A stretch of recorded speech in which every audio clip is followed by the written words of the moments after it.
We are Welcome live. to Evening Rants, everybody. This is a special episode. It's a little bit different. We're not going to be talking about the current events. We're not going to be talking about news, but these are current events and news. If you're interested in being the healthiest you ever, if you're interested in science, if you're interested in sport nutrition, if you're interested in a lot of different things, this is a guy I've known since I believe we met in 2001 at dinner at the Show of Strength in Atlanta. And since then, we've been friends. I was actually at the first ever ISSN conference when I owned Scivation. And I believe current president of ISSN, Jose? Yeah, well, I run the entire organization. I'm the CEO, and then we appoint presidents and VPs to do some of the conference management. But in terms of running the business of ISSN, that would be me. So you are the CEO of Science, literally the most credible organization that we have in the industry. Jose Antonio, everybody, thank you so much for joining us. This is a treat, and we are very, very respectful of your time, and we really appreciate you being here. So much to cover, man. Hey, I want to thank you guys because as you said to me in an email, Mark, I am an old man, and I do go to bed early. I'm one of those, people are like, and here's the funny part. People are like, how come you send me text messages at 4:30 and 5 in the morning? I'm like, because that's when I'm awake. And then they're like, well, if I text you at like 10 o'clock, you never respond. I'm like, because I'm asleep. So the fact that you normally have this at 8 p.m., I was thinking, holy shit. I don't even think my brain works at 8 p.m. I'm usually watching some stupid show on Netflix. So I do appreciate you guys letting me do this in the middle of the day because, my brain is at like 70% right now. So that's good. There's so many topics. I had a list that would take us 12 hours. We're going to be respectful, keep it to 45 to 60 minutes. But one of the first stories, this is something I always tell people about, is that Jose we went to lunch after we had that dinner at the Show of Strength, but Doug Kalman was there. Yep. I believe a couple of my colleagues from Weeder, Lya Clark was there. And I remember you told me about this book you wrote, and it was about the genetic differences between populations, such as West Africa, such as Eastern Europe, how different populations have different strength attributes. For example, West Africans are kind of badass athletes. Eastern Europeans are strong. You wrote a book about that, and I believe you were the first human being to ever get canceled. Yeah, what's funny about that? It's one of those things where, don't let your eyes deceive you because the world, humans, we like to recognize patterns. If you watch any track and field event, watch the 100-meter dash, it's typically the winners are typically Black Americans or Jamaicans or anyone of West African descent. Everyone knows that. Yeah. And you do have a smattering. There's sometimes a European or a white American, like Matthew Bowling. He's at University of Georgia. He's a super fast white guy. There's even I forget the name. There's a Chinese sprinter, super fast.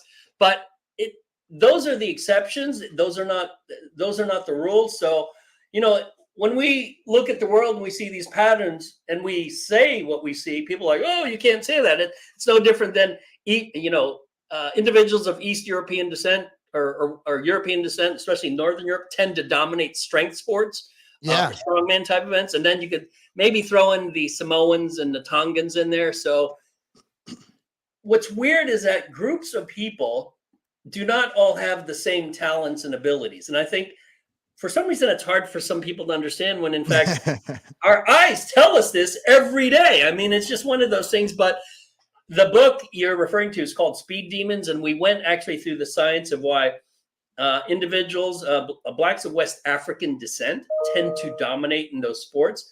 And Blacks of East African descent, as you see, tend to do really well in the endurance events.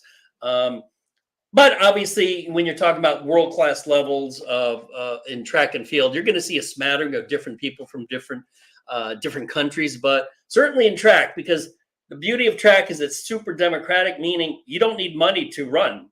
Maybe you need a pair of shoes, but everyone in the world can run. Running is the most competitive sport, mainly because everybody can do it. You don't need equipment. You don't need this. You don't need that. Just need a pair of shoes and go out and run. Argument can be made for soccer as well.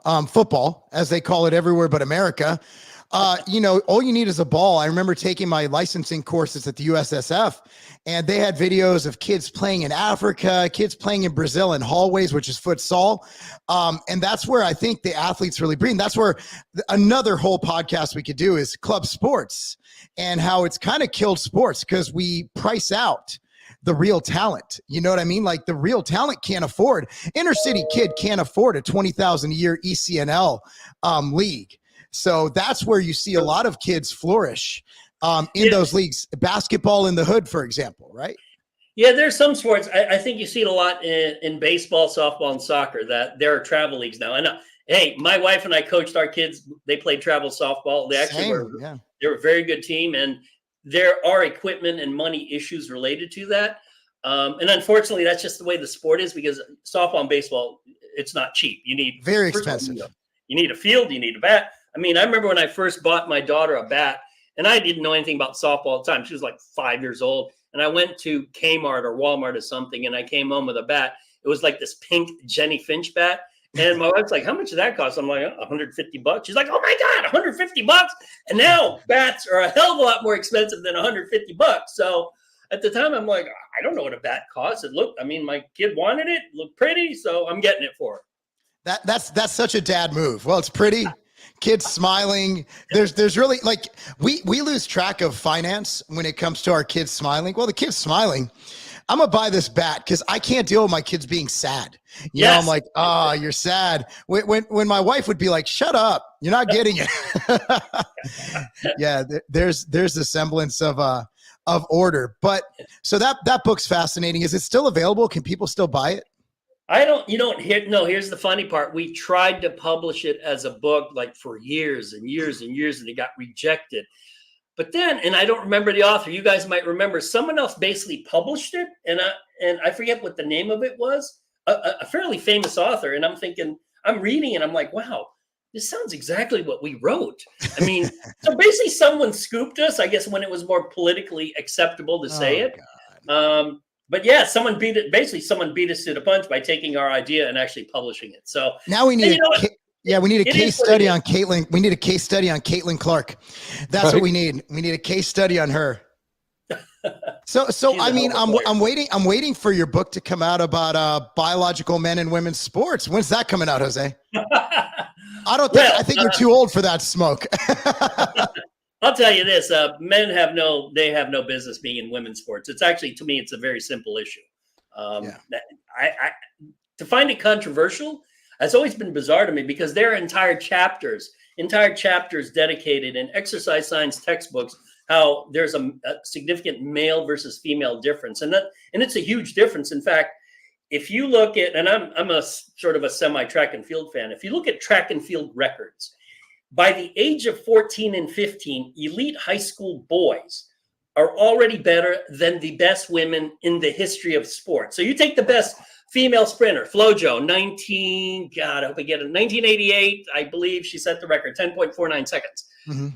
There are probably 12 guys in South Florida that are already faster than her that are like 14 years old. You know, so it's insane. So imagine these guys, let's say they decide to transition when they're 18. It's like, you know what? You're going to kill FloJo's record. It's the idea that men and women are interchangeable. And I know this sort of delves into politics, but really it's biology. It's biology. Men and women are not interchangeable. They're not. No, I don't. And hormones. So while we're on this, I don't want to spend too much time on this, but like they claim that by giving hormones, for example, let's say you take me at 43 years old and you start giving me estrogen. Okay. I'm like scared. I mean, or you even take. You'd look so strange after a little bit. I don't even want to picture it. It would be so creepy as fuck. It really. But would. You know what? But the thing is, let's try it. It's actually happened that that New Zealander who broke the women's power lifter, who was a male power lifter, actually did that in their late 30s, I believe, and was just crushing women left and right. And it wasn't a world-class male, but the thing is, an average male quickly becomes a world-class female. And you can't just hormone that. You can't just give somebody estrogen and say, boom, you're a woman. It doesn't work like that. There's bone density, there's reaction time, there's the Q angle of the hips. There's so many variables. And that's what makes us special as human beings. I think it's something that should be celebrated. And I do, as someone who has a daughter, and Jose, you have daughters, right? Yeah, twin daughters. Yeah. They're 24 years old. Yeah. So, I mean, and also like, and a lot of the conservative right is like, well, until the women stop. Well, the thing is, then their career's over. They're going to be canceled. You saw what happened to those girls in West Virginia. Until the governor stepped in, or the AG stepped in, they were banned from competing. So you have girls, and I'm sure in softball, your daughters were probably practicing for hours a week. It was a full-time job. Hours. So imagine you're training your whole life from the age of eight or younger on for 40 plus hours a week. And you're going to say, I'm not going to do this because I'm taking a political stand. No, you have to go along with it. And hopefully somebody in society stands up and says, hey, wait a second, there's something wrong with this. And you're going to see injuries. You're going to see collisions because, again, bone density, Q angle of the hip. You look at the ACL tear risks in soccer. The girls soccer are the number one ACL tears. They have more ACL tears than anyone. And so if you have a strong, more aggressive, more stable male, and I'm going to say stable because they are, because of the hip structure, you're going to see ACL tears double, triple, quadruple. And I'm just looking out for the safety and fairness. It's just not fair. And so I'm with you on that. I think anybody who isn't politically motivated is with you. Anybody who knows anything about biology and science is with you. But for some reason, it's become hot button. And I know everybody's probably tired of talking about it. I just want to get your scientific opinion because you have no kids playing right now. You have no skin in the game. You're just giving an honest scientific opinion. Yeah, I'm sorry, Alan, go on. I would argue that there's psychology involved in it too. Like a young male that's learning how to deadlift, like the bar comes off differently from the ground. Like our mentality, especially when testosterone is introduced to it, is an attack mentality. So there's a huge difference between like somebody standing up, like we'll use deadlifting as an example. They stand up on the bar and they're ready to rip that shit the fuck off the ground. They're going to pull it so hard it creates a vacuum. You know what I mean? Like literally. Whereas women tend to not have that type of explosive power ever. So even if somebody transitions in their adulthood, but they've been training like this for half their life, their approach to the activity is going to be more aggressive than a woman's would, just because we're used to having the bar come up. Like Jose said it perfectly, where these people, most of the time when they transition, their performance actually goes down and still crushes the women. Like their performance does go down because they don't have as much testosterone, but just the training modality, the reps that they get in while being stronger. It's so much involved. It's just weird thing that society's doing nowadays just for political purposes. I've actually trained kind of as a female before. When I was in my late 20s, when I got diagnosed with low testosterone. I'm so interested. Well, my testosterone was 77, which Jose will tell you total test at 77. My free test was in the literally negative range, right? Like terrible. At what age was this? 27. My endocrine system crashed. Holy shit. That's why I went on TRT. When you met me, Jose, I was natural and I was anti-drug. Like I was completely anti-steroid. But I had to use them. And boy, do I love using them. But anyway, enough about my steroid use. Yeah, thank God for that. But so when I had terribly low testosterone, granted, I wasn't introducing estrogen, I was still strong as hell. I was still shredded. I was still in shape. You knew me. I was always in shape.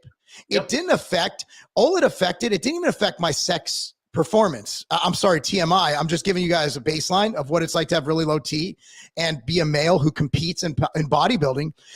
I just didn't really have the drive for sex. Does that make sense? I can rise for the occasion, but I really didn't care to. And then testosterone just gave me that drive back. So very little changed for me when I had extremely low testosterone. I still looked great. I still competed. I was still able to perform. I still did very athletic things, but I didn't have that drive. I didn't have that aggression. And so I think that just eliminating one of so many variables that makes us different, it doesn't level the playing field. It doesn't even come close to leveling the playing field. No, that's true. And in fact, Alan had alluded to just, basically the generation of strength and power, males versus females. If you look at the field events, shot put, discus, hammer throw, those events, high school boys already exceed the best women by age 15. So it doesn't take long. And that's why, even when, stories of high school boys beating the best, U.S. soccer team, a female soccer team, it's not surprising because by age 15, most boys are actually already faster. Now, the testosterone thing, this is interesting because it segues into what I would call how many scientists are quite ideologic. So you guys have heard of the American College of Sports Medicine. Yes. And this will transition to why the ISSN was formed. So back when I was in college, I was in college when Ronald Reagan was president. Mark, I don't even know if you were alive. 19. I was born when Ronald Reagan came into office. Holy shit! Okay, 1980. 1980. So I was in college. So this is interesting. So I was in college. You were getting bored. And here's the funny thing. You might be my father, actually. My mom got around, dude. You know what? Your mom's really good, by the way. Jesus. I will use in my classes. I like to use references historically to presidents to get a gauge to see where students who were born in the year 2000, if they have any idea what I'm talking about. And let's just say this, it won't surprise you. They have no idea. They're like, Reagan, that seems like, was that World War II? But anyways, so 1980s, American College of Sports Medicine comes out with a position stand saying the use of androgens is both ineffective and dangerous based on no data. 10 years later, they come out, they change their position stand and they say, oh, it's now it's effective, but it's still dangerous. And I'm like, oh, God, they're still wrong. And that's why I ended up publishing a paper middle of 1990s in the Canadian Journal of Applied Physiology. And the basic conclusion was it depends on the androgen, but you can take certain androgens at certain doses for certain durations, get bigger, faster, stronger, but no side effects. That was the gist of it. Now, here's the funny part. That paper got rejected by about 7 journals. And back then, this is what sucks. You had to mail the frickin' paper. Mail it. Damn. So there's a 2-year period where we're mailing it. It comes back, reject, mail it again. It comes back, reject. So the last rejection, I was like, fuck, no one wants this paper. But here's the funny part. No one rejected it based on science. They rejected it because they said, we can't publish this in our journal because it's a political hot potato, which is weird. It's like, wow. So taking androgens, I guess this coincides with, baseball players taking it. Yes, that was that time. Yes. So the last journal, they rejected it. And I'm like, fuck. We get a letter in the mail from them like a month or 2 later. Like, you know what? We've decided to accept it. We were wrong in rejecting it based on politics. Your science is correct. In fact, all my friends in exercise science were like, well, we know you're right. We just don't want to say it publicly because we don't want to get shamed. Because if you say anything about back in the 90s, if you said anything about anabolic steroids or androgens being safe and effective, people are like, well, are you okay? I'm like, well, just look at the data. The data tells you that. So they finally published it. And that was sort of the beginning of me getting a target on my back because large organizations, particularly in American College of Sports Medicine, tended to take a very ideological view on things, and this transitions into supplements. So sports nutrition, sports supplements. In the year 2000, myself and Jeff Stout give a talk at ACSM. We talk about supplements. I'll be honest, it was one of the most boring talks I've ever given in my life. And after the talk, half the audience hated us. The other half, who tended to be more bodybuilder-ish, loved us. So it was really weird. It's like, wow, the bodybuilders like what we said because they know, because they've done this. And then the sort of non-bodybuilders think we're full of shit and we're selling snake oil. But it was the absolute vehemence. I mean, people were pissed. They were like, I remember this guy, professor, University of South Dakota. He was like, I can't believe you guys are even talking. You guys are so full of shit. I can't believe ACSM even let you in here. So here's what happened. This is cancellation before cancellation was on social media. Again. Someone made a complaint. And we had an ethics investigation forced upon us. They investigated myself and Jeff Stout for, quote, ethics violations. I'm thinking, what the hell is this? Letters to our universities, all this bullshit. I'm like, okay, I want to know who's accusing. Of course, it was anonymous, so we never knew who accused us. And then eventually they find out there's no evidence that we were doing anything unethical. But it sort of laid the groundwork for why we decided to form ISSN, because this ideological view of science was like, wow, this is just weird. And I'll end up with one more story. At that same conference, myself and Jeff Souter at a cocktail party, and the president of the organization walks up to us. And she says, boys, she was a kind of a diminutive woman. She says, boys, if you want to have a career, I wouldn't study supplements. Really? And in my brain, I have this internal dialogue, and I'm looking at Jeff. I'm thinking, did she say not to study this? I mean, isn't that what scientists do? They study stuff. You study, yeah. Right. That is indeed what she said. And what pissed me off is that woman got money from Gatorade, which we know is a supplement. Mm-hmm. And she had the gall to tell us, you know what? You shouldn't study supplements if you want to have a career, which is kind of a weird veiled threat. So what did Jeff and I do? Jeff left academia. He get this, and you'll find this funny. He moved to Florida to work with Rexall Sundown, which is part of Metrics GNC. I remember that. Yeah. Yes, in Royal Numico. And then he got me a job. I worked in marketing for Metrics and switched over to Rexall Sundown, working at the same company. That's how I moved to Florida. So it was all these little things that happened that if people just weren't ideological, there'd be no ISSN. I'm not even sure I'd be in Florida because that's the reason I moved down here. It wasn't for academia. But this ideological view of science, as you well know, without delving into politics, is actually quite common. That's what's so weird. I'm like, why is this so common? And people are like, why do you think this happens? I'm like, you know what? I remember when my dad would come home from work. He was a physician. He was trained in the Philippines, but he had a successful practice in Washington, D.C. He would come home from work and he would say this, God, there's so many stupid people around.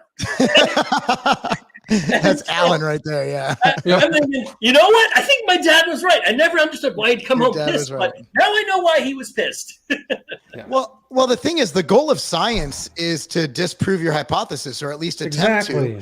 And that's how you find the truth. That's why when they said, again, not getting political, when they said, trust the science, that's the least scientific thing you could say. Scientists should never trust the science. They should be like, okay, this is what we're demonstrating. The science demonstrates or shows this right now, but let's try and disprove this to make sure that this theory is correct. We go back and forth on supplements throughout the years, from branched amino acids to glutamine to all these different supplements that there's been ups and downs. There's papers that say this, papers that say that.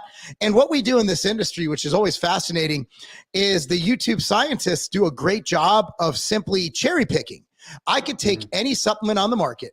I could either make it sound like a scam, or I can make it sound like the greatest thing utilizing science, because based on the study groups, based on the methodology, based on how you collect the data. A lot of people don't understand how you collect the data and interpret the data is another thing that can, and there's been a lot of issues in the science world, in the supplement world, where they take the study, they take the data, and they use the way that they want to express the opinion they want to get towards based on their funding. So we've had issues with that in the past with a lot of different ingredients. So I look at science as, we need more data. We need to question more things. Nothing is certain. And that's what really gets me about today when they say, well, the science is conclusive. It's like, well, no, it could be demonstrating something more so than the other thing, but science is always evolving.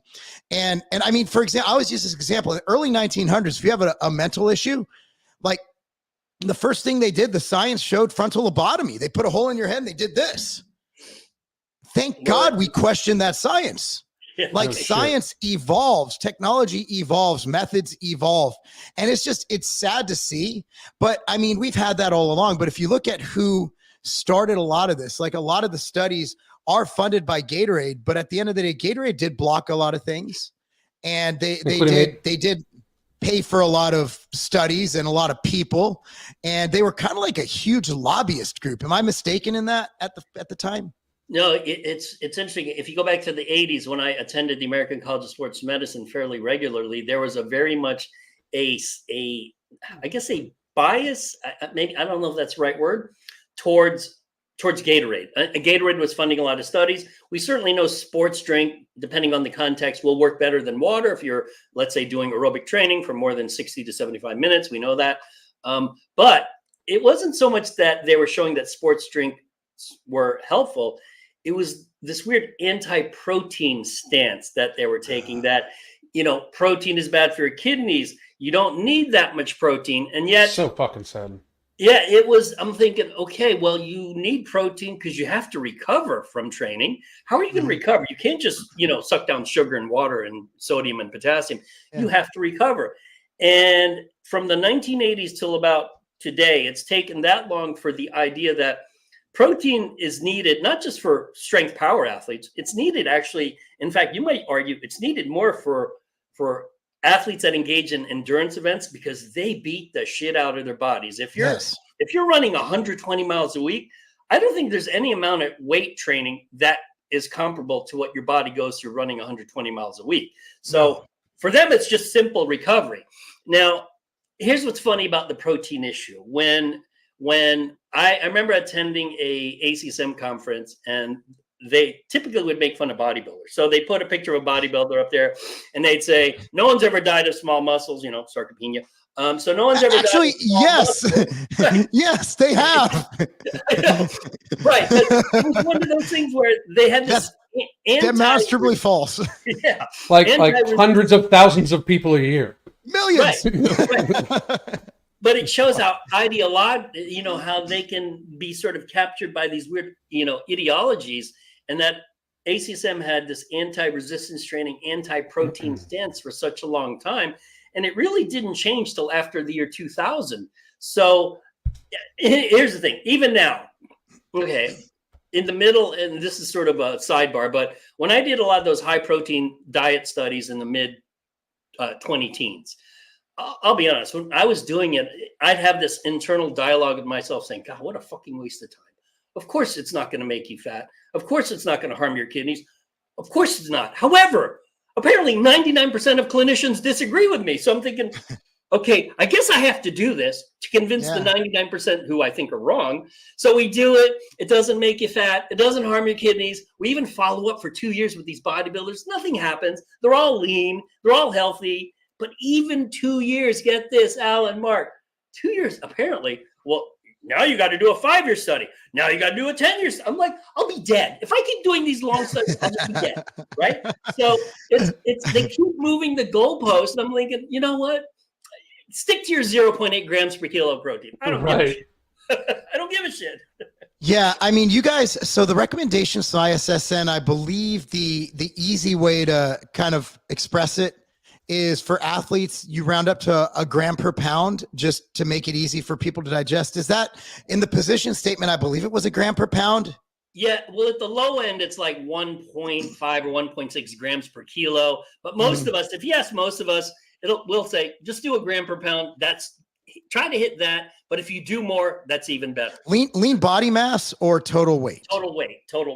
Total weight. So what if someone's more, we have a lot of, Alan's base is a lot of obese people. That's why, a lot of our supplement strategies are weight management. Right. Looking at that, what if someone is, let's say 100 pounds overweight? They're 300 pounds and they should be 200, let's say. Just and these are men, women, doesn't matter. Sure. What do they identify as that day? Here we go back to that. They're fluid. They're gender fluid. Gender fluid. Okay. Here's the thing. I actually have them aim for what their current body weight is. And more often than not, they don't hit it. But if they get below it and it's towards what they want their target body weight to be, that's a good thing. Now, it'll be hard. Put it this way. The behavior of eating 300 grams of protein for a 300-pound obese person, I would almost say is virtually impossible. Not many can do it. But if they're aiming for 300 and they hit 200, I'd be like, wow, that's pretty goddamn good. So you can't, if aliens came down to Earth and wanted to fatten us up and eat us like cattle, they're not going to give us protein to make us big and fat. Yes. They're going to give us donuts, bagels, carbs, fat. I could get so fat on carbs and fat so easily. But if you're going to give me whey protein, I ain't getting fat. I'll just be hot all day and I'll sweat. So let's go there. Whey protein. A lot of people look at it as a supplement. I look at it as a food. How would you describe whey protein? And would you recommend people take it? What are the pros and the cons? Well, it's funny. I actually refer to it both as a supplement and as a food. It kind of depends who I'm talking to.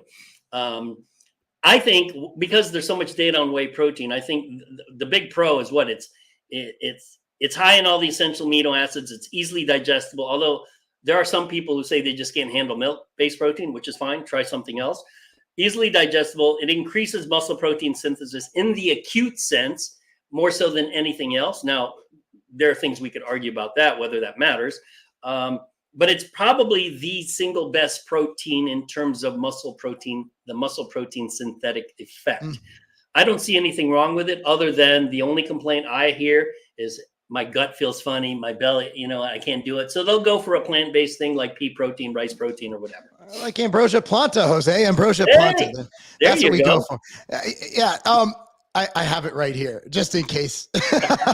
So I completely agree. I also think a lot of people miss out on the immune benefits of whey protein. Yep. Will Brink had a fantastic paper on glutathione and how whey protein is actually, I don't know, he said more. I didn't read into it that much beyond what he wrote.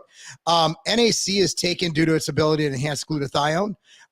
Whereas whey protein, he says, at least Will Brink claims it's stronger than NAC for glutathione. And we learned a lot about that during, 2020 and all the, viruses flying around, that it's actually immune beneficial. No, actually, it's funny you bring that up, because I never, ever bring that up, because I guess the audience I talk to, they train hard, good body composition, they're healthy. So it's almost to that group, they're like, well, we're healthy to begin with.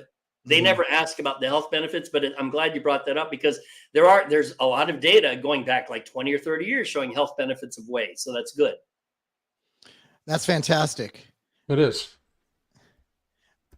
All right. So I just, that's good to know. So here's one thing that we get a lot of, and again, in consideration, I'm just mowing down these topics. You look at the FDA supplement regulation. Now, you and I, we just got audited last week, passed with flying colors, got our license, of course, re-upped at our warehouse, not even our production facility. So the FDA, not only do we have NSF compliance certification for where we manufacture our products for Ambrosia, which is also NSF Sport, BSCG, MTS Nutrition. We have all that stuff, but our actual facility is actually GMP registered, GMP certified by the state of Ohio. The government regulates the hell out of supplements. The thing is, I will argue, and I know you're more of a less government kind of guy, but I do like some oversight. There's not enough FDA to take down the people who need to be taken down. The SARMs, the pro steroids on the market. And granted, we could argue for legalizing everything, not the platform for that. Right. But being sold in a supplement store, people are going to assume that it's not a steroid, that it's not going to, cause potential. Like, you have people from when they were selling hormones on the market who had liver failure, kidney issues. You had a lot of bad things. At the time, I believe there were like 12 agents to cover the entire country for supplements when that was happening. Yeah. So I actually welcome the FDA with open arms. Sure, it takes a lot of our day going through stuff with them, and they normally come unannounced. And we don't have the manpower to be like, okay, here's a full day, but we do it anyway. So I want to get your opinion. So the supplements, people say supplements are unregulated. What do you have to say to that? Yeah, I think, I teach a sports nutrition class, and I tell the students, I say, when you graduate and you're out of here, and if you say any of these three things, I will tell people, I don't know you. You were never in my class, and you did not go to the school. Number one, protein's bad for your kidneys. If you say that, you're an idiot. Number two, lactic acid causing delayed onset muscle soreness. Please do not tell people that. There's no such thing as lactic acid in your body. It's lactate plus hydrogen ions, and it doesn't cause delayed onset muscle soreness. And number three, the supplement industry is unregulated or not regulated. I mean, certainly we're all aware that Bill Clinton signed that bill in 1994, the Dietary Supplement Health and Education Act. Deshay. I think this is, Deshay. I think the challenge is this. I mean, you allude to it, that the FDA is understaffed. Yes. Okay. Well, they need to do something about that. That's something us as consumers of these products, and you as a producer, that's on them in a way. So yes, the idea, I tell people, I sometimes think it's overregulated with even with things like what they do with you guys. The analogy I give is, if I drive down the Florida Turnpike and I'm going 85, there are cars and motorcycles going way faster than me. Now, I know the speed limit on the Florida Turnpike is, quote, regulated. There are laws against going over 70 miles an hour, but you can't have a state trooper everywhere. So it's Yeah. really, we're talking about enforcement, not regulation. So when people say it's not regulated, I'm like, no, it's regulated.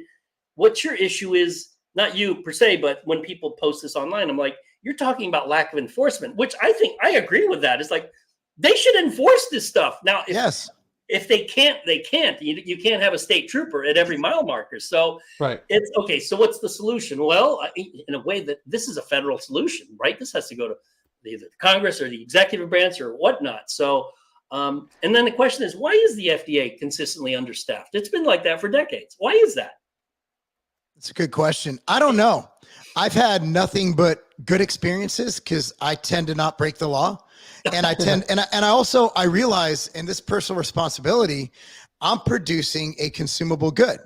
It is my responsibility to ensure the safety of my consumers and to ensure that we're delivering not only on the quantitative, but the qualitative, not necessarily on the quality, on the qualitative. That's how qualitative means if you test it, it has the ingredient. Quantitative means how much of the ingredient. When I say qualitative, I mean that when you take it, you know you're not going to get poisoned. You know? So I want to make sure that we ensure quality. Always a plus. Always a plus. But unfortunately, you know, you do have, you know, in every industry, whether it's the print business, the t-shirt business, whether it's food, like how many home bakeries, like there was a, and this is why you got, but there, Cali Muscle, who's an influencer, was literally making cookies out of his kitchen and shipping them. Like literally making him in his kitchen, bagging him in a spare room by his mother-in-law and just breaking every health code. That guy needs to be shut down. But yet you have someone who, you know, we just posted our last run of MTS Whey. You posted a video of how clean and awesome these facilities are. And I think people need to realize we can't lump the bad guys with the good guys. It's like doing it with race, right? Yeah. Like you see a video of some Polish Jew going and destroying some shit. You're going to be like, oh, Mark's evil because that guy is Polish. No, just because we're in an industry where there are a couple bad apples. I like how you pick Polish Jew, not like, you know, Swiss Jew or. Well, I'm a Polish Jew, so that's why it makes sense. Okay. Which means I'm cheap, but I'm too dumb to know what to spend money on anyway. So, I mean, yeah, I think that's true. Now, and when looking at supplements, now you've obviously been a part of so many different supplements and studies, and you've probably authored hundreds of studies on supplements. Yeah, I have roughly about 130 publications. Most of them are on supplements. The initial part of my academic research career was actually in muscle hypertrophy, but really for the last couple decades, it's really been in sports nutrition and supplements. So the crazy part is if you go before the year 2000, the science, the actual academic study of sports nutrition and supplements in particular was kind of non-existent before the year 2000. So you hit the year 2000, the ISN has its first conference in 2004. And really there's been this exponential growth in sports supplement and sports nutrition research. Now what's funny, if you were to count the number of scientists in the world, most of them in the US and maybe the UK, but let's say in the world who do sports nutrition, sports supplement research, you're talking maybe 200 people. It's a tiny science category. And that's why, you know, sometimes I feel like, you know, it's the movie 300 where the sports nutrition science people, we're the 300. And then you got like a million Persians coming down. Those are all the clinicians that don't know shit about nutrition. And it's like, hey, I'll get the first 10, and then I get killed. And then you get the next 10. And then before you know it, you're fighting this weird battle against just masses of people who just don't know the category. And sometimes it's other physicians and scientists. It's like, holy shit, now I got to fight you guys too. So it's just weird how, especially the word supplement seems to bring out the worst in some people. It's like, oh, it's a supplement. And I'm thinking, hey, you know, if you're giving your kid Cheerios, that shit is fortified. That's a supplement. If you're drinking milk, it's fortified with vitamin D. That's a supplement. We're arguing about delivery systems. So for you, hey, it's okay if they put it in food, but if it's in a capsule, oh my God, that's so bad. It's like, it's the same shit. Exactly. I never thought of it that way. I'd never thought of it that way. That's so intelligent. I'm gonna steal that argument. So, absolutely. I mean, let's get to the testosterone booster category. Yeah. So I know.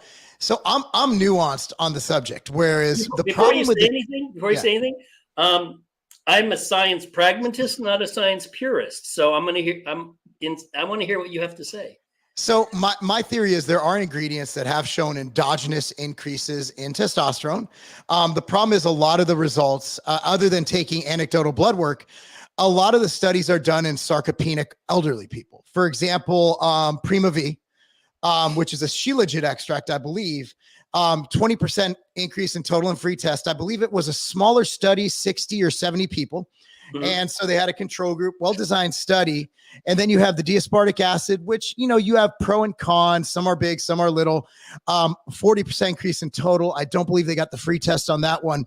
My opinion on testosterone boosters is more of an environmental theory and not a direct anabolic theory.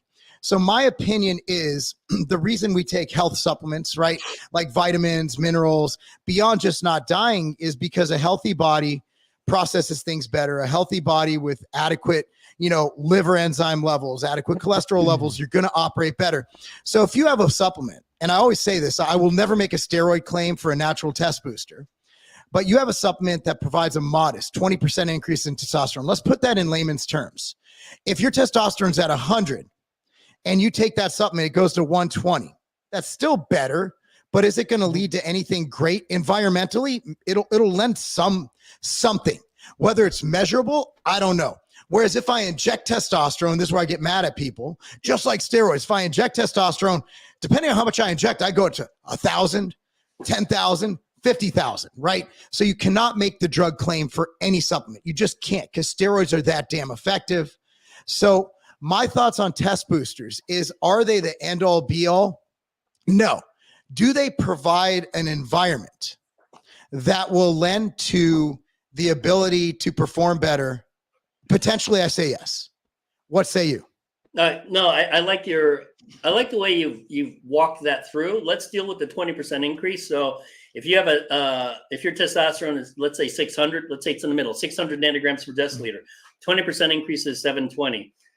Is that physiologically meaningful? Maybe, maybe not. Probably. Would there be anything measurable? I don't know. From 600 to 720? I don't know. And here's the caveat. Those changes are acute. They go up and they go down because of negative feedback. So it's not like you inject it and it stays at 720. It goes up and it goes down. And guess what? Aerobic exercise makes testosterone go up. Weight training makes testosterone go up acutely. Any exercise makes testosterone go up acutely. If we go back to the 1990s, a gentleman by the name of Bill Kramer, he did studies looking at... Kramer's the man. Yeah, he did some of the... Here's what's interesting. He did some of the key studies looking at different weight training intensities and loads and the acute response vis-a-vis testosterone and growth hormone. So what he found in general, and I'm going to sort of summarize it, is higher volume weight training, meaning lower weight but higher reps, tended to produce greater increases in testosterone and I believe growth hormone. Yes. And then when you did the heavier weights, lower volume but heavier weights, it didn't produce as much. And I remember reading these studies way back when, and I'm thinking, okay, you know what? That doesn't matter because you can get and I'm dealing just with hypertrophy. You can get hypertrophy with both. So what exactly is the claim being made? What a lot of muscle magazines did at the time, because I wrote for a lot of them, is that they said, hey, if you want hypertrophy, you got to do high volume stuff. And I'm thinking, but low volume stuff, high weight stuff also induces similar hypertrophy. So when we're dealing with the skeletal muscle hypertrophy issue, I think the T boosters don't do anything. So people say, well, why don't you steelman the argument that they're good for you? I'm like, okay. When you look at the data on T boosters, it seems that if you get older males who are hypogonadal, that it actually might help them, not so much with skeletal muscle, but they seem to feel better. And I'm like, you know what? Yeah. Feeling better is a good thing. However, and this is the caveat, if you're an older hypogonadal male, you're going to your physician for TRT. You're getting TRT. Yeah, you are not taking Fedosia Gressis, Tomcat Ali, and what's the other one? Huberman is going to send you hate mail. Yeah, Huberman's so full of shit with this stuff. He is so I didn't realize.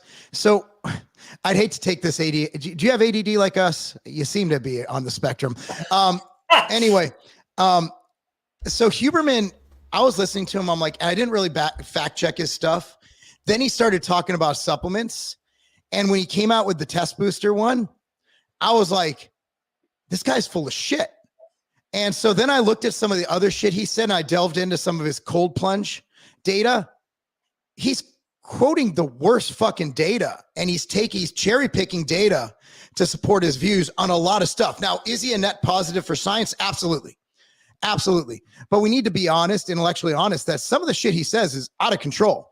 Like his supplement science is so bad. And he came out with a supplement line, of course. Yeah. Well, you hit the nail on the head. When he talks about exercise and nutrition and supplements, it's outside of what he really knows. He's an eye doctor. I mean, it's funny. If you do a Google search of his research, it is all physiology of the eye.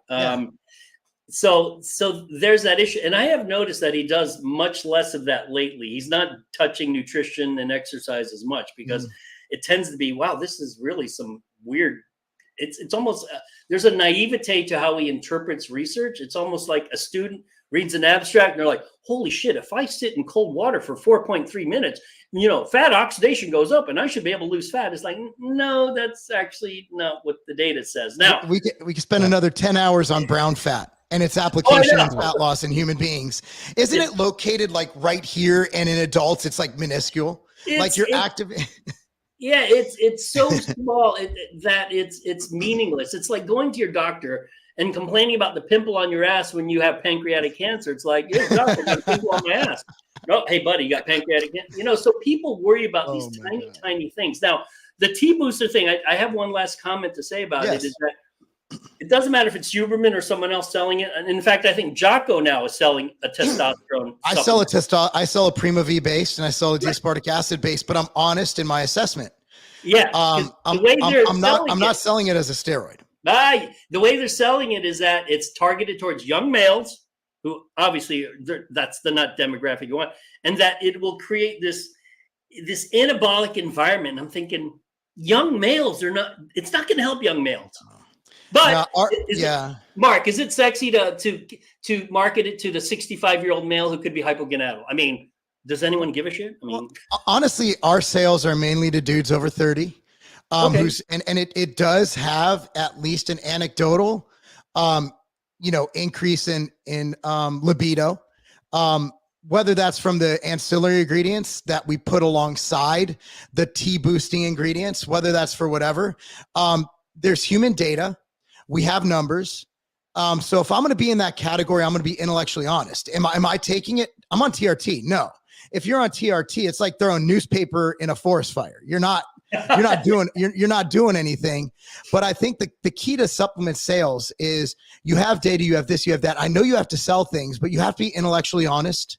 And I know you have to use hyperbole to sell things. I understand that. And I've done it, but when it comes to testosterone boosters, I think we need to, again, it puts a stain on the industry when we make claims that are not even close to being substantiated by any sense of science. And that's why when I talk about Insurgent, which has Prima V, I'm like, just as a footnote, we interpret the data, just like the original data on branched amino acids were on wrestlers. I mean, it's like when we came out with Extend back in 2004, till we funded that study with the Weider Research Group and College of Charleston, Dr. Timothy Sheet, we really had nothing but, wrestling. Like we had a small study on wrestlers and we interpreted the best we can. But then the problem with studies is then you fund a study and people are like, well, of course it's going to say that you funded it. Like who else is going to fund a study on healthy young males? And that's why we use two groups. That's why we use Stepani and we use Sheet, because they were working independently of each other. We wanted to reduce the chance that there'd be any weirdness, that there'd be any people who'd call us out. It's like, hey, talk to them. Like they were working independently of each other.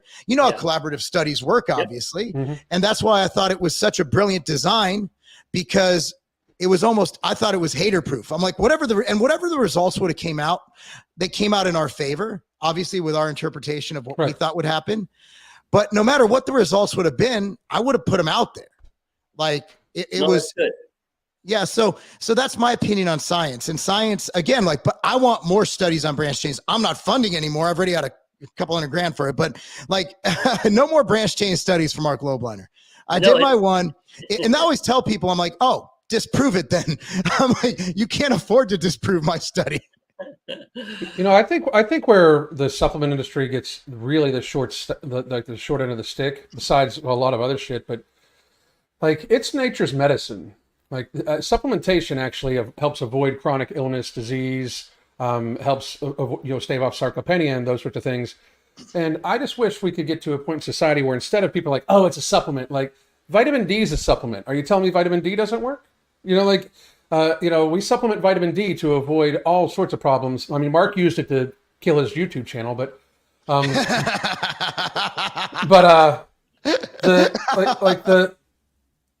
I just don't understand why. And I do understand why, but since we're keeping this on YouTube and everything like that, this is more of an eating rants type thing. Like why the healthcare system has made it so supplementation is almost seen as like this shit that barely works, and when it does, it's bad for you. It's almost how it's like viewed, right? But meanwhile, proper supplementation, especially in a food environment that we're in America now, where it's very, very, very low nutrition, extremely high calories, those sorts of things that cause a lot of systemic inflammation, those sorts of issues. I would think that we should be looking for the most cost-effective way to get people healthier and especially maintain their immune system, those sorts of things, which would be the stuff based off Ayurvedic medicine that's been around for thousands of fucking years, which is basically sports nutrition is based off Ayurvedic medicine. And I wish we could get to the stage where when we see people like, Jose here, thousands of studies all showing very positive things, and it's still crazy. Like creatine is likely the most studied substance in the fucking world, almost. Like it really is. I mean, when it comes to health and nutrition, it's likely the most studied compound in the world. And as Mark says, everybody should take creatine. Everybody should, because you're not going to get enough of it for it to be beneficial just from meat and fish. That's where it comes from. So I just where do you think how do you think we could bridge that gap? Like, how do you think we could bridge the gap into making people realize that this is a lot more about healthcare than about like big muscles sometimes, Yeah, no. Again, it's sort of the analogy of we're the 300 Spartans, and then there's a million Persians trying to kill us.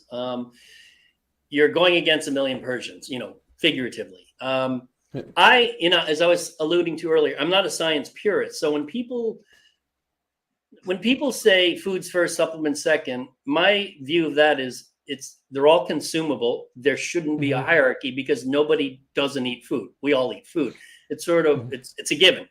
So to me, even though I'd say 99% of people you ask in the science world, whether it's nutrition or exercise, it's like, fix your diet, then take a supplement. And I take a very pragmatic view. I'm like, do both. But you know what? Diet is much harder to fix than taking a supplement. In fact, I would argue based on the data that you don't have to fix your diet at all for certain supplements to work. In fact, almost all the studies on creatine did not change the diet. Wow. So you can have a shitty diet, take creatine, and guess what? You'll get stronger, you'll put on some lean mass, and you'll just be better off in the long run. Wow. So to me, it's all the same thing. Everything that is consumable, I treat as one sort of, big bag of stuff. So, if let's say for breakfast, I usually work out in the morning. So my breakfast, oddly enough, is just a protein shake, but I consider it a meal. It's still calories, still protein. Then I have a typical Asian lunch and dinner. You can make fun of my Asian food, Mark, if you want to have rice, meat, vegetables. We always get sushi. It's a thing. It's a sushi. That's right. And then for dinner, I'll have rice, meat, and vegetables, or we'll go out and get Mexican food or something. But I think it's important, and I think part of the mission of ISSN is to show that there are some benefits. And you mentioned vitamin D. It's like, okay, well, being out in the sun is great. If you can't be out in the sun and you live in frickin' Seattle, Washington, take some vitamin D supplements. These supplements are just as important as eating food. And as you said, some of the food that people have access to tends to be very nutrient sparse, but very high in calories. So if you could make up for it by taking, let's say, a multivitamin or taking omega-3 fatty acids or something, it's critically important. And so when I teach my sports nutrition class, I tell them, don't think of a hierarchy because all of us have to eat food. Don't say, fix your diet first, then take supplements. It's like, do everything at once. The training analogy I give is, let's say you're training a football team, American football, not boring soccer. Your kids play soccer, Mark? Sorry. Not anymore. No. I don't like soccer anymore. So let's say you're training a football team and someone says, what's more important, lifting weights or doing sprints? I'm like, you do both.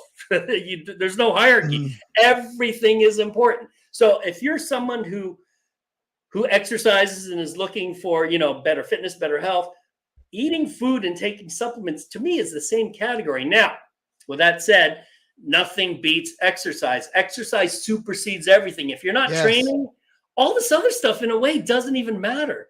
In fact, when people say, hey, can you rank me a diet or what supplements you take? I'm like, what do you do for working out or training? Well, I don't train regularly. I'm like, well, it doesn't freaking matter what you eat. You need to train. Get off your ass and train. Amen. Yeah. Amen. Well, I know that we've gone over the time you've given us, man. Thank you so much, Jose. You gave us a time frame. We're going to stick to it. Greatly appreciate Alan. If you want to stay on for a couple minutes, kind of summarize things, that'd be great. I do have one last thing to say, and Please. I want to quote the great Dr. Tom Sowell. And I think this actually applies to science, to life, to everything. One of his best quotes is, there are no perfect solutions. And I might be paraphrasing this. There are no perfect solutions. There are only trade-offs. So whether you decide to go on TRT or take a T booster, or you want to get as large as possible through bodybuilding, or you want to be as fast as possible doing endurance training, it's all a trade-off. There are no perfect solutions. And I think if we all know that, life is grand. So. Well, thank you so much, Jose. That's outstanding, sir. Oh, I love. Where can people find you? Best place to find me, Don't find me. If they can come to my conference, which is June 18 to 20. Let's go. The ISSN conference. It is the 21st annual conference in Bonita Springs, Florida. Or they can find me on Instagram under SUP-PhD. It's my paddling page. I post pictures of me racing. Or the ISSN, which is the official ISSN page on Instagram, or on Twitter. I love what you guys post on Twitter. Actually, I get most of my laughs reading what you guys write, just so you know. So, thank you. We try. To me, I think of X. Let's call it X. I think of X really as sort of a reality show, and I'm laughing. I'm drinking my coffee in the morning, laughing my ass. I'm like, holy shit, this guy. Oh, that's hilarious. Well, thank you. I appreciate it. You're welcome. You're welcome. Well, anyways, hey, gentlemen, thanks, guys, and I appreciate you letting me do this early in the day. Thank you so much, Jose. Have a great. We'd love to have you back on. All right, thanks, buddy. Take it easy, brother. Oh shoot, where'd he go? Uh-oh. There you are. Whoa. I removed you. No, you removed your thing, moved over, and when I clicked, it clicked yours. Science. Yeah, that was awesome. So Jose he is just, the thing is, like, what I love about Jose is he's science-based, but he isn't governed by science, and I think that's the beautiful thing, is that he's able to look at things through a common sense lens as well as a science lens. And a lot of times with science people, they simply live in the data, but they don't live in the real world. And Jose, despite the fact that he's literally the CEO of science, he has this way of just kind of marrying it with common sense, with actual real world applicability. And for those of you who follow Huberman, I think he's a great guy. I just want to kind of clarify what I said. But if you really delve into the stuff he talks about, not his guests, but him himself, he gets into topics that aren't his wheelhouse. So it's kind of like me talking about dancing, right? Like, I can read up on dancing, but I don't really know dancing. So it really became glaring to me when Huberman started talking about supplements, and it was some of the worst information I've ever seen in my life. So that's where we were getting at. And Jose's not going to say it. I'm probably not going to say it as much as I want to. But within the exercise science community, Huberman is kind of a laughingstock. Just my interpretation of it. As he should be, but I think he's great in that he brings light to science. He has people thinking about science. He has people reading studies. He has people watching what they eat, thinking about their health more often. So he's a net positive, right? Yeah, but he's way more positive than like a V-Shreds or something. Yeah, but V-Shreds is a net negative. He's just about the money. Whereas Huberman is about the money, but I do think that man loves science. Again, like Jose said, he's like a kid who just reads the first study. He's like, holy shit, this is amazing. Let me talk about it. But he doesn't quite grasp the details of the data. So on that note, man, so what is his supplement line on? I was trying to find his supplement line. I think I don't know what it's called. I think he's selling like vitamins and stuff, from what I understand. I know he promotes some of them as sponsorships, which, by the way, we are self-sponsored here at Evening Rants, and I have an ad. Yes, we are. I have an ad to send us out with. We got Ambrosia back in stock at tigerfitness.com. Yes. Yes, indeed. It's in now because we're filming this now and putting it up later. Yes. So it's pretty awesome to have it back. And, that's why I want to avoid ever needing sponsorships for this show, because you inherently end up being biased and not being able to say certain things that, they might disagree with us. They might say, hey, our company is pro Pride Month. We can't make fun of Pride Month. Well, that's not cool. Then we can't be ourselves. No. So we just do our best to obviously promote what we promote and, say what we want to say and be ourselves. And that's why it's so critical that you support our companies, support Ambrosia. Alchemy and No Morbidity are the two main products for this show that you'll support. Yes, sir. Everything else involved. But man, it's been awesome. I know it's midday. It's different for us, so we don't have just all night to deal with. So Alan and I both got to go to work. Yep. It's a weird time, but I appreciate it, brother. Thank you so much. Anything you want to add before I send us off with this ad? No, well, again, the code Evening Rants at Tiger Fitness for both Alchemy and No Morbidity, but please do check out MTS Nutrition Whey. I don't know if you have it back in stock, but the peanut butter fluff will change your fucking life. For good. Peanut butter cookies and cream is better. Peanut butter cookies and cream is peanut butter fluff sold for shit. You were the only one. I love that shit. Yeah, we had to pick and choose winners. And get yourself a box of outright bars. I highly suggest the cashew cinnamon donut. It is my absolute favorite, has been, and all the flavors are fucking phenomenal. But that one is, one, it's just 5 ingredients, and 2, there is something about it. If you just set it on like the dashboard of your car when you're driving for like 5 minutes and let it heat up in the sun, and then it's like that gooey goodness. It is so fucking delicious. My mouth is watering right now. I gotta go get food. So, all right, brother. Thank you so much. And I'm gonna send us off, man. I'll see you. See y'all tomorrow night. See you tomorrow night. All right. Evening Rants is self-funded. You won't see us putting ads on here. But Alan and I, what do? We help people lose weight. We help people become healthier and better and more optimal, healthier lives. That is why we have these products that I created with Alan Roberts. One is Alchemy. Think about this as something that helps your body utilize carbs, help you to avoid the high insulin spikes, the blood sugar issues, longevity benefits. We also have No Morbidity. You see all these products like Ozempic, these harsh pharmaceuticals that people are having terrible side effects from. This blunts your appetite like no other and will help you lose weight. So these two products are ones that Alan created. But I will also point out, if you're looking at overall organ and total health, you're looking at Ambrosia Nectar. It is a delicious powder, and I'm someone who throughout my life, through hard training and genetics, has had high liver enzymes. A lot of you guys who might drink on the weekends, who put your body through stuff, and again, your liver filters pretty much everything.